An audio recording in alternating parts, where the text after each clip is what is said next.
नमस्कार दोस्तों, चलो ट्यूशन करेंगे इस नए वीडियो में। मैं विजय कुमार दुबे एक बार फिर आपका स्वागत करता हूं। आज हम करने वाले हैं एक्सपोनेंट्स एंड पावर्स चैप्टर के सेकेंड पार्ट को, जिसमें हम लोग क्वेश्चन नंबर 3 ऑनवर्ड्स सारे क्वेश्चंस को सॉल्व करेंगे। तो क्वेश्चन नंबर 3 का फर्स्ट पार्ट है 3 to the power 0 plus 4 to the power -1 multiplied by 2 square. तो इसको कैसे सॉल्व करेंगे, आइए देखते हैं।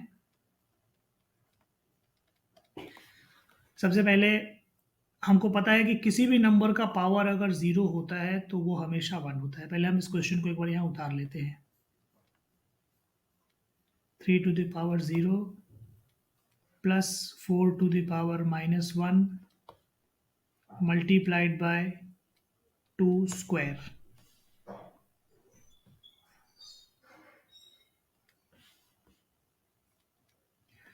तो anything to the power 0 is always equals to 1। तो ये हमारा 1 हो गया। प्लस 4 का पावर -1 है, तो किसी भी नंबर का पावर अगर नेगेटिव होता है तो हम क्या करते हैं, उस नंबर का रेसिप्रोकल कर देते हैं और पावर में से माइनस साइन चला जाता है। तो ये इस वन, जब पावर में से माइनस साइन चला जाएगा तो 4 का पावर 1 होगा। तो किसी भी नंबर का पावर 1 हो तो उसे लिखना या ना लिखना एक ही बात होती है, तो इसलिए पावर 1 हम नहीं लिखेंगे।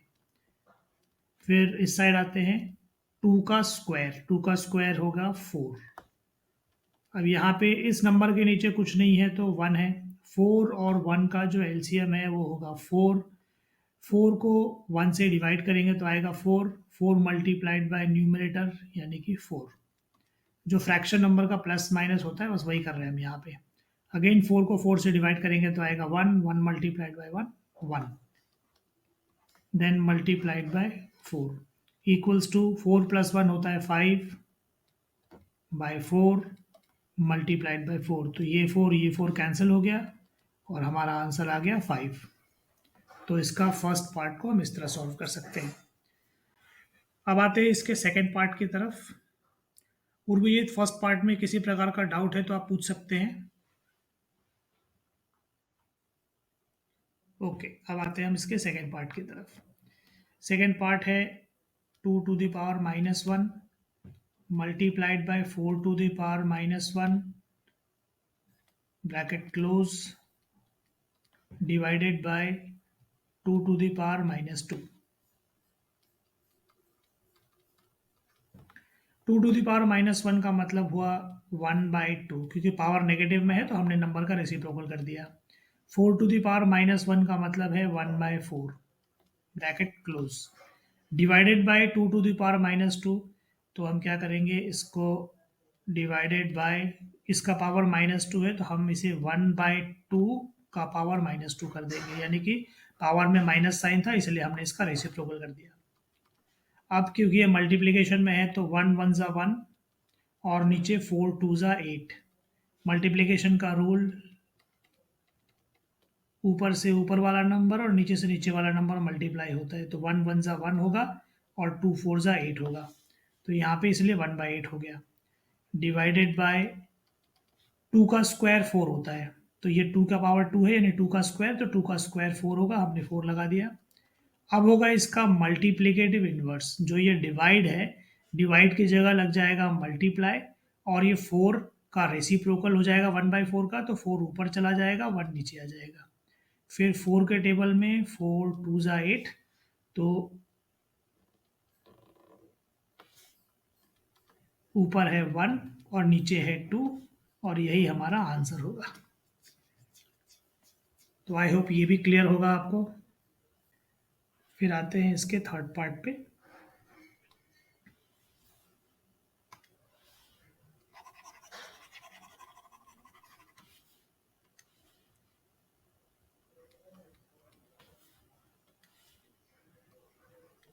थर्ड पार्ट है 1/2 to the power -2।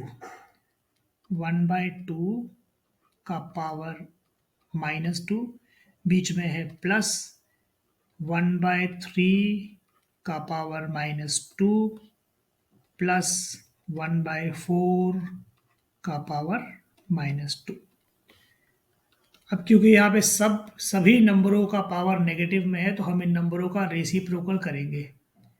2 to the power -2। जब ये रेसिप्रोकल हुआ तो 2 ऊपर गया, 1 नीचे आया, तो डिनोमिनेटर में 1 हमें लिखने की ज़रूरत होती नहीं है।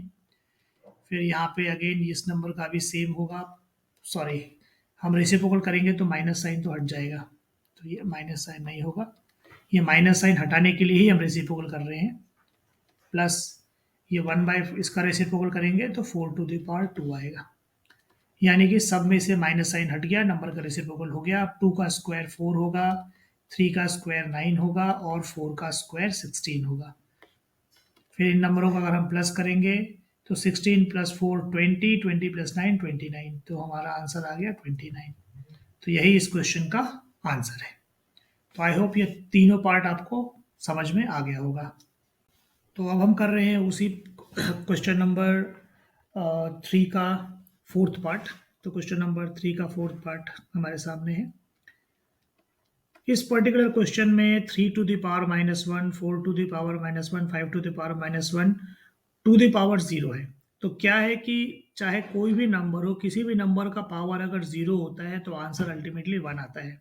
तो 3 to the power -1 + 4 to the power -1 + 5 to the power -1 और ओवरऑल का पावर 0 है, तो anything to the power 0 is always equals to 1। तो इसका आंसर 1 होगा, इसके आगे हमें और कुछ सॉल्व करने की जरूरत है नहीं।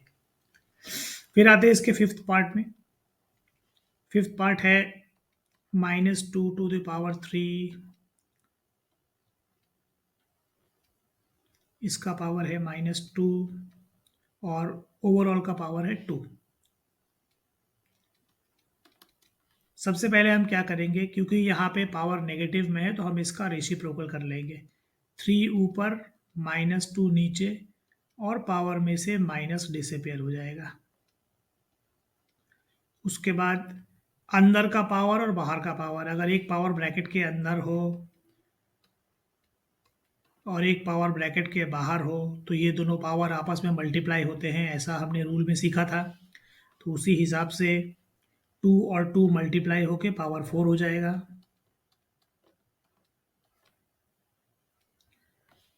अब इसका पावर अगर 4 है तो हम इसको 4 टाइम्स हमें इन्हें मल्टीप्लाई करना पड़ेगा। 3 to the power -2 multiplied by 3 to the power -2, हमने इसे 4 बार लिख लिया। अब मल्टीप्लाई करके 3 3 9, 9 3 27, 27 3 81 और यहाँ पे 2 2 4, 4 2 8, 8 2 16। अब जहाँ तक माइनस साइन का सवाल है, यहाँ पे माइनस साइन 4 बार है, तो ये इसको कट कर देगा, ये इसको कट कर देगा, तो अल्टीमेटली माइनस यहाँ पे खत्म हो जाएगा। 2 2 4, 4 2 8, 8 2 16, तो यहाँ पे 16 आ गया और यही हमारा आंसर है। तो इसके साथ हमारा क्वेश्चन नंबर 3 होता है खत्म। अब हम करेंगे क्वेश्चन नंबर 4 को। तो अब हम स्टार्ट करने वाले हैं अपने क्वेश्चन नंबर 4 को। तो क्वेश्चन नंबर 4 में है इवैल्यूएट। इवैल्यूएट का मतलब है find the value of this. तो हम क्या करेंगे, सबसे पहले यहाँ पे 8 to the power -1 multiplied by 5 to the power 3 divided by 2 to the power -4। हम ये जो डिवाइड वाला जो पोर्शन है इसे हम बगल में डिवाइड साइन लगा के पहले लिख लेंगे। 8 to the power -1 multiplied by 5 cube divided by 2 to the power -4। ऐसा हम क्यों कर रहे हैं, ऐसा हम इसलिए कर रहे हैं क्योंकि इस वाले नंबर को हम 1/8 लिखने वाले हैं। तो अगर मैं यहाँ पे फ्रैक्शन लिखूं तो क्या होगा कि फिर आपको उसको कैलकुलेशन समझने में तकलीफ होगी। तो इसी के लिए अगर हम उसे इस फॉर्म में लिख दें तो कैलकुलेशन आसानी से हो जाता है और कोई कन्फ्यूजन भी नहीं होता। तो 8 to the power -1 है, इसका मतलब हम इसे 1/8 लिख सकते हैं, यानी पावर अगर नेगेटिव में है तो हमने इसका रेसिप्रोकल कर दिया। फिर 5 का पावर 3 है, यहाँ पे कुछ भी नहीं करना होगा। Next divided by 2 to the power -4, तो अगेन इसका पावर माइनस में है तो हम इसका रेसिप्रोकल करेंगे। उसके बाद इन नंबरों को अब हम सॉल्व करेंगे एक एक करके।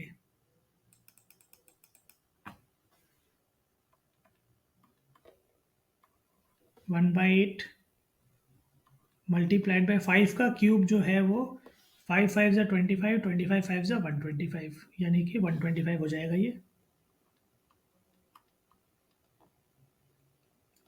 और जब डिवाइड होता है तो हम क्या करते हैं, उसका मल्टीप्लिकेटिव इन्वर्स करते हैं, यानी जब यहाँ डिवाइड साइन लगा है तो हम यहाँ मल्टीप्लाई साइन लगाएंगे और ये नंबर का रेसिप्रोकल हो जाएगा।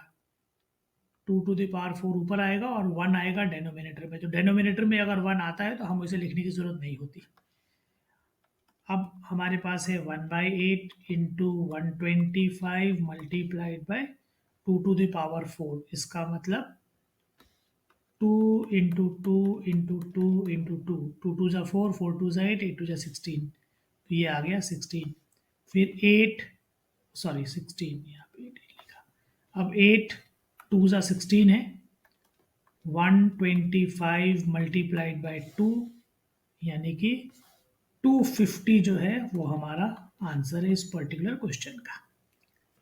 ठीक है, तो ये सिंपल सा ही था, आई होप आपको समझ में आया होगा। अब हम इसके नेक्स्ट पार्ट पे चलते हैं। इसका सेकेंड पार्ट जो है,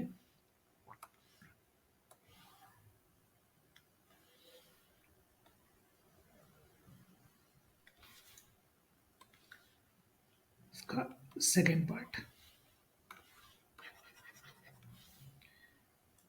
तो इस पर्टिकुलर क्वेश्चन में 5 to the power -1 multiply by 2 to the power -1 into 6 to the power -1। तो पहले हम इस क्वेश्चन को यहाँ उतार लेते हैं। 5 to the power -1 multiplied by 2 to the power -1 bracket close multiplied by 6 to the power-1। अब इसमें क्या करेंगे हम, इसका पावर -1 है तो हम इसका करेंगे रेसिप्रोकल 1/5। पावर अगर 1 है तो 5 का पावर 1 लिखने का कोई फ़ायदा नहीं है, इसलिए हम पावर अगर 1 होता है तो उसे नहीं लिखते। 2 to the power -1 है तो इसे हम 1/2 लिख देंगे। Multiplied by 6 to the power-1 है तो इसे हम 1/6 लिखेंगे। रूल वही रहेगा कि किसी भी अगर नंबर का पावर नेगेटिव हो तो उस नंबर का रेसिप्रोकल हो जाता है और पावर में से माइनस साइन गायब हो जाता है। अब हम इसे करेंगे मल्टीप्लाई, तो 1/5 2 10 मल्टीप्लाइड बाय 1/6। तो 1 1 जा 1 और 10 6 जा 60। तो 1/60 इसका आंसर होगा। तो ये हो गया क्वेश्चन नंबर 4 के दोनों पार्ट्स। ओके, तो अब हम शुरू करने वाले हैं अपने क्वेश्चन नंबर 5 को। तो क्वेश्चन नंबर 5 है कि find the value of m for which 5 to the power m divided by 5 to the power -3 is equal to 5 to the power 5। तो इस पर्टिकुलर केस में हमें इस m की वैल्यू फाइंड आउट करनी है। तो पहले इस क्वेश्चन को लिख लेते हैं। क्वेश्चन है 5 to the power m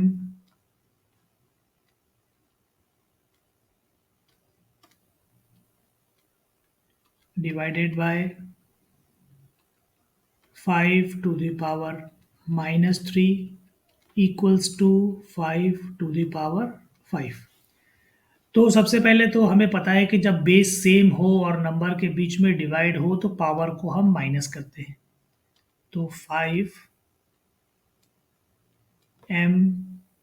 minus -3, ये माइनस है जो फॉर्मूले की वजह से लगा है, और ये जो माइनस है वो नंबर का खुद का माइनस साइन है जो हमने उसके साथ रखा है। और यहाँ पे है 5 to the power 5। तो अब देखिए, जब दोनों के बेस सेम सेम है तो जाहिर सी बात है कि, और ये दोनों के बीच में अगर इक्वल टू साइन लगा हुआ है, इसका मतलब है कि इसके पावर भी एक दूसरे के बराबर होंगे। तो अगले स्टेप में हम क्या कर सकते हैं, सिर्फ इसके पावर का एक इक्वेशन बनाएंगे। तो यानी कि m माइनस, अभी फिलहाल जैसा है हम वैसा उतार लेते हैं, उसके बाद हम इस साइन को चेंज करेंगे। तो हमने क्या किया, क्योंकि दोनों का बेस बेस इक्वल था, दोनों के भी दोनों एक दूसरे के इक्वल है, बिकॉज यहाँ पे इक्वल टू साइन लगा हुआ है तो LHS इक्वल्स टू RHS है। तो इसीलिए हमने दोनों के पावर को भी इक्वल दिखा दिया, क्योंकि ये इक्वेशन है तो पावर ऑब्वियसली इक्वल होंगे। जब बेस बेस सेम है और दोनों साइड अगर LHS RHS एक दूसरे के बराबर हैं, इसका मतलब पावर भी एक दूसरे के बराबर ही होंगे। तो उसी के बेसिस पे हमने इनके दोनों के पावर को एक दूसरे के इक्वल दिखा दिया।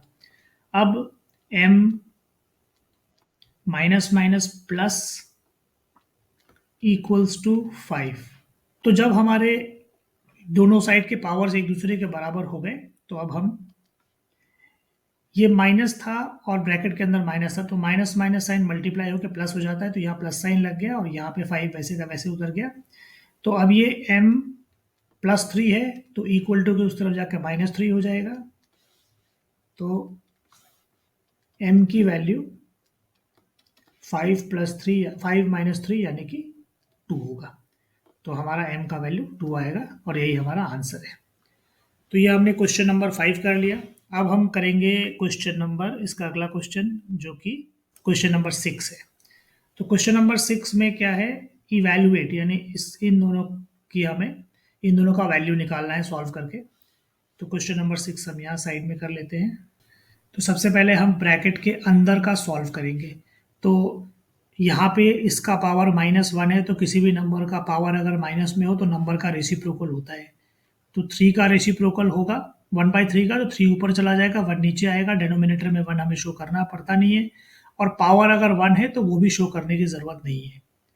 माइनस 1/4 जब इसका रेसिप्रोकल होगा तो ये आएगा 4। तो ये अंदर वाला पार्ट हो गया सॉल्व। अब इस ओवरऑल का जो पावर है वो -1 है। तो हम क्या करेंगे, पहले अंदर वाले पार्ट को सॉल्व कर लेंगे। 3 - 4 हो गया -1, और इसका पावर -1। तो जब नेगेटिव पावर है तो इसका रेसिप्रोकल हो जाएगा, यानी कि 1/-1। तो 1/-1 आप ऐसे लिखिए, या फिर इसको ओवरऑल आप सिर्फ -1 लिख दीजिए, क्योंकि 1 और 1 आपस में डिवाइड होकर कट जाएंगे और डिनोमिनेटर का जो माइनस है वो न्यूमिनेटर में आ जाएगा, तो इसका ओवरऑल आंसर -1 हो जाएगा। तो ये है क्वेश्चन नंबर 6 का सोल्यूशन। अब क्वेश्चन नंबर 6 के सेकेंड पार्ट पे आते हैं। इसमें अगेन यहाँ पे पावर नेगेटिव में है, तो हम नंबर का रेसिप्रोकल कर लेंगे। इसे हम 8/5 टू द पावर 7 कर लेंगे, multiplied by 8/5 to the power -4 कर लेंगे। मैंने इस साइड का चेंज किया, मगर इस साइड का चेंज नहीं किया। ऐसा इसलिए किया मैंने, क्योंकि जब देखिए इस साइड का मैंने चेंज कर लिया, यानी कि 5/8 को रेसिप्रोकल करके जब मैंने 8/5 बना लिया, तो एलएचएस और सॉरी एलएचएस नहीं, ये वाला साइड और ये वाला साइड दोनों एक दूसरे के बराबर हो गए। ये भी 8/5 हो गया, ये भी 8/5 हो गया। तो इसके ऊपर हम अपना फर्स्ट वाला रूल लगा सकते हैं कि जहां बेस सेम हो और नंबर के बीच में मल्टीप्लाई हो तो पावर आपस में प्लस हो जाते हैं। तो वो रूल यहाँ पे लग जाएगा। 8/5 कर लिया हमने, बेस सेम है तो पावर को प्लस कर सकते हैं। 7 प्लस -4। अगले स्टेप में 8/5, यहाँ पे 7 प्लस माइनस होता है माइनस। उसके बाद 8/5, 7 में से 4 गया तो बचा 3। अब 8/5 है, अब इसको हम लोग 8 को 3 टाइम्स और 5 को 3 टाइम्स मल्टीप्लाई करेंगे। तो 8 8 जा 64, 64 8 जा 2 3, 512 हो गया। न्यूमरेटर हो गया 512, 8 इंटू 8 इंटू 8, और 5 का क्यूब करेंगे तो अच्छा, ये जो होल का पावर है इसका मतलब है कि ये पावर 8 के लिए भी है और 5 के लिए भी है। तो इसलिए 8 आपस में 3 टाइम्स मल्टीप्लाई हुआ, 8 इंटू 8 इंटू 8, तो हमें 512 मिला। वैसे ही डेनोमिनेटर 3 टाइम्स मल्टीप्लाई होगा, 5 इंटू 5 इंटू 5, यानी कि 125। तो यहाँ डेनोमिनेटर में हम लिखेंगे 125 और यही हमारा आंसर होगा। तो क्वेश्चन नंबर 6 के दोनों पार्ट हो गए। अब क्वेश्चन नंबर 7। सबसे पहले ये जो, क्योंकि देखिए इसमें बहुत सारे पावर नेगेटिव में है तो इन नंबरों का रेसिप्रोकल होगा। तो हमेशा जब ऐसा केस होता है कि न्यूमरेटर और डेनोमिनेटर दोनों में कोई कोई फ्रैक्शन नंबर आने की संभावना होती है, तो हम नंबरों को डिवाइड फॉर्म में लिख लेते हैं। ये मैं क्या कहने की कोशिश कर रहा हूँ वो मैं एक एग्जांपल से आपको समझाता हूँ तो आपको बेहतर समझ में आएगा। देखिए अगर मैं इसको नॉर्मल तरीके से रेसिप्रोकल करूँ तो ये कुछ ऐसा हो जाएगा, 25 into T to the power -4 है, तो ये 1/t टू दी पावर 4 हो जाएगा। फिर नीचे की बात करो तो 5 का पावर -3 है, तो ये 1/5 का पावर 3 मल्टीप्लाइड बाई 10, और t का पावर -8 है तो 1/t टू द पावर 8, ऐसा हो जाएगा। तो देखिए यहाँ पे न्यूमरेटर में भी एक फ्रैक्शन है, डिनोमिनेटर में भी एक फ्रैक्शन है, तो ऐसे केस में इसको सॉल्व करने में काफ़ी कन्फ्यूजन हो सकता है, समझने में दिक्कत हो सकती है। इसीलिए बेहतर है कि हम इन नंबरों को पहले डिवाइड फॉर्म में लिख लें, उसके बाद इसको सॉल्व करना कंपैरेटिवली ईजी हो जाता है। फॉर एग्जांपल मैं क्या कहने की कोशिश कर रहा हूँ आपको अभी पता चलेगा। 25t⁻⁻4। ये जो डिनोमिनेटर वाला पार्ट है ये पूरा इससे डिवाइड हो रहा है, तो मैं उसे बगल में ऐसे डिवाइड साइन लगा के लिख सकता हूँ। 5⁻³ इंटू 10 इंटू t⁻⁻8। ऐसा करने का फायदा क्या हुआ, देखिए t⁻⁻4 है तो हमने इसे यहाँ 1/t⁻4 कर दिया, डिवाइडेड बाय ये 1/5⁻³ हो गया, क्योंकि पावर में माइनस था इसलिए नंबर का रेसिप्रोकल हो गया। 10 जैसा है उसको वैसा रहने देते हैं।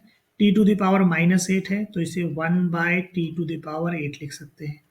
तो अब देखिए यहाँ का फ्रैक्शन को हम अलग से सॉल्व कर सकते हैं, यहाँ का फ्रैक्शन को अलग से सॉल्व कर सकते हैं, और फिर उसके बाद बीच में डिवाइड साइन है तो मल्टीप्लिकेटिव इन्वर्स करके फिर इन्हें आपस में भी सॉल्व कर सकते हैं, तो वो कंपैरेटिवली ईजियर होता है। तो आगे बढ़ते हैं इसमें हम। तो इसमें ये वाला पार्ट अननेसेसरी है, इसे हटा देता हूँ, नहीं तो बाद में कन्फ्यूजन होगा। ये तो आपको समझाने के लिए मैंने लिखा था, तो ये हम यहाँ से रिमूव कर देते हैं।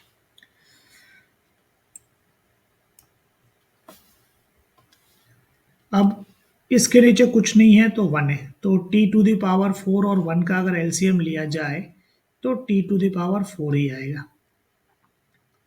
अच्छा, यहाँ पे मल्टीप्लिकेशन में है तो एलसीएम लेने का तो कोई क्वेश्चन ही नहीं है, ये नीचे का नीचे मल्टीप्लाई हो जाएगा और ऊपर का ऊपर मल्टीप्लाई हो जाएगा। तो t⁻4 जब 1 से मल्टीप्लाई होगा तो t⁻4 आएगा, 25 जब 1 से मल्टीप्लाई होगा तो 25 आएगा, डिवाइडेड बाय यहाँ पे 5 क्यूब है, यानी 5 × 5 × 5, तो 5 का क्यूब 125 होता है, तो ये हो गया 125 मल्टीप्लाइड बाय ये 10 जैसे का तैसा, और ये 1/t⁻8। अब इसके नीचे कुछ नहीं है तो 1 है। अब हम क्या कर सकते हैं, इन सब नंबरों को आपस में मल्टीप्लाई कर लेते हैं। 25t⁻4 मल्टीप्लाइड बाय, जब मल्टीप्लिकेशन करेंगे तो ये सारे के सारे नंबर रेसिप्रोकल हो जाएंगे, जिसे मल्टीप्लिकेटिव इन्वर्स कहते हैं हम। तो ये 125 ऊपर आ गया, मल्टीप्लाइड बाय 10 नीचे चला गया, यानी डेनोमिनेटर में चला गया, और ये t⁻8 ऊपर आ गया। अब हम क्या कर सकते हैं, यहाँ पे इन दोनों नंबरों को हम मल्टीप्लाई करेंगे। पहले तो ये 5 से कट जाए, इसे काट देते हैं। 5 के टेबल में 5 2 ज़ा 10 और 5 25 ज़ा 125, तो कट गया 5 के टेबल में, डेनोमिनेटर में यहाँ 2 बचा। अब हमारे पास न्यूमरेटर में 25 × 25 है, तो 25 × 25 625 होता है, तो हमने इन नंबरों को मल्टीप्लाई करके 625 कर लिया। डेनोमिनेटर में हमारे पास 2 है, तो ये नंबर वाले पार्ट अलग अलग अलग कर लिया मैंने। अब ये जो वेरिएबल वाला पार्ट है उसे इस तरह से लिखा, t⁻8/t⁻4। तो हमें पता है कि जब नंबर आपस में डिवाइड में होते हैं, जब बेस सेम होता है और नंबर डिवाइड में होते हैं तो पावर माइनस हो जाता है, तो इस केस में हम पावर को माइनस करेंगे। 625/2 मल्टीप्लाइड बाई t⁻8 - 4। फिर क्या होगा नेक्स्ट स्टेप में, 625/2 और 8 में से 4 गया तो 4 बचा, तो t⁻4 यही हमारा आंसर होगा। तो हमने कर लिया क्वेश्चन नंबर 7 का फर्स्ट पार्ट। अब हमारे पास बचा है क्वेश्चन नंबर 7 का सेकंड पार्ट। तो क्वेश्चन नंबर 7 के सेकंड पार्ट पे आते हैं। तो अब हम आप पहुंचे हैं अपने एक्सरसाइज के सबसे आखिरी क्वेश्चन पे, जो कि है क्वेश्चन नंबर 7 का सेकंड पार्ट। तो क्वेश्चन आपके सामने है। अब इसको सॉल्व करने के लिए हमें क्या करना होगा, सबसे पहले हम क्या करेंगे, न्यूमरेटर और डेनोमिनेटर को बगल बगल में डिवाइड के फॉर्म में लिख देंगे। तो 3⁻⁻5 मल्टीप्लाइड बाई 10⁻⁻5 इंटू 125 इधर लिखा हमने, और डिवाइड साइन लगा के ये उसके बगल में लिखेंगे 5⁻⁻7 मल्टीप्लाइड बाई 6⁻⁻5। अब इसके बाद हम क्या करेंगे, जहाँ जहाँ माइनस साइन है वहाँ वहाँ नंबरों का रेसिप्रोकल करेंगे। तो 3 टू द पावर -5 है तो ये 1/3 टू द पावर 5 हो गया। ये 10 टू द पावर -5 है तो ये 1/10 टू द पावर 5 हो गया। 125 को हम 5 क्यूब लिख सकते हैं, क्योंकि 5 इंटू 5 करने पर 125 आता है। तो क्योंकि यहाँ पे सब नंबरों को हम एक्सपोनेंशियल फॉर्म में हमने रखा है, तो इसे भी हम एक्सपोनेंशियल फॉर्म में कन्वर्ट कर लेते हैं ताकि किसी नंबर के साथ ये कैंसिल हो जाए। फिर यहाँ पे हम डिवाइड साइन है वो कंटिन्यू करेंगे। 5 टू द पावर -7 है तो ये 1/5 टू द पावर 7 हो जाएगा। 6 टू द पावर -5 है तो ये 1/6 टू द पावर 5 हो जाएगा। अब उसके बाद हम क्या करेंगे, नेक्स्ट मल्टीप्लीकेटिव इन्वर्स करेंगे। ये 1/3 to the power 5 multiplied by 1/10 to the power 5 multiplied by 5 cube. यहाँ पे डिवाइड की जगह हम मल्टीप्लाई साइन लगाएंगे। 1/5 टू द पावर 7 है तो इसे हम 5 टू द पावर 7 लिखेंगे। ये 6 टू द पावर 5 है तो हम इसे 1/6 टू द पावर 5 का रेसिप्रोकल हो जाएगा, ये 6 टू द पावर 5 हो जाएगा। ये रेसिप्रोकल क्यों हुआ, क्योंकि यहाँ पे डिवाइड साइन था, तो डिवाइड का जो ये फ्रैक्शन नंबर के डिवीजन का ये रूल है कि जो RHS वाले साइड में जो भी फ्रैक्शंस होते हैं उनका रेसिप्रोकल हो जाता है और डिवाइड की जगह मल्टीप्लाई साइन लग जाता है। अब इसके बाद हम क्या करेंगे, हम इसको देखेंगे नंबर को थोड़ा ब्रेक डाउन करके और हम इसे काटेंगे। तो यहाँ पे 1/3 टू द पावर 5 जो है उसको वैसे रहने देते हैं। 10 टू द पावर 5 को हम ब्रेक डाउन करके 1/5 टू द पावर 5 और 1/2 टू द पावर 5 लिख सकते हैं। फॉर एग्जाम्पल अगर 10 टू द पावर 5 है तो इसे हम अगर ब्रैकेट में रखते हैं 10 टू द पावर 5 को, तो 10 को 5 इंटू 2 लिखा जा सकता है और इसका पावर 5 है। यानी ये जो पावर है ये इसके लिए भी और इसके लिए भी है। तो अगर हम इसे खोल के 5 टू द पावर 5 और 2 टू द पावर 5 ऐसे भी लिख सकते हैं। वही चीज़ हमने यहाँ पे किया हुआ है। 10 टू द पावर 5 था तो उसे 5 टू द पावर 5 और 2 टू द पावर 5 के फॉर्म में हमने लिख दिया। 5 क्यूब को वैसे रहने देते हैं। 5 to the power 7, 5 to the power 7 इसे भी हम फिलहाल कुछ नहीं करेंगे। और 6 टू द पावर 5, 6 को हम जैसे 6 टू द पावर 5 है तो 6 को हम ब्रेक डाउन कर सकते हैं 2 इंटू 3 के फॉर्म में। तो 2 इंटू 3 के फॉर्म में जब ब्रेक डाउन करेंगे तो 2 का भी पावर 5 आएगा और 3 का भी पावर 5 आएगा। तो 2 to the power 5 into 3 to the power 5, यानी हमने 6 को ब्रेक डाउन कर दिया इस तरह से। अब यहाँ पे कुछ कुछ नंबर है जो कटने की स्थिति में जिन्हें हम काट देते हैं, जैसे कि 2 टू द पावर 5 यहाँ है और 2 टू द पावर 5 यहाँ है, इसे हमने काट दिया। फिर 3 टू द पावर 5 यहाँ और 3 टू द पावर 5 यहाँ, एक न्यूमरेटर एक डेनोमिनेटर, इसे भी हमने काट दिया। काट देने के बाद अब हमारे पास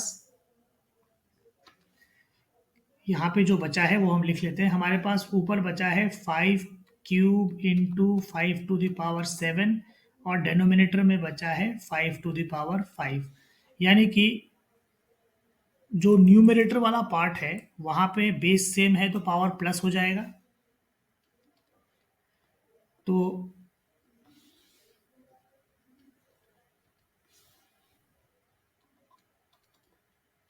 5 3 प्लस 7, यानी कि जो न्यूमरेटर वाला पार्ट है वो उसका पावर हमने प्लस कर दिया, क्योंकि बेस सेम है, नंबर के बीच में मल्टीप्लाई है तो पावर प्लस हो गया।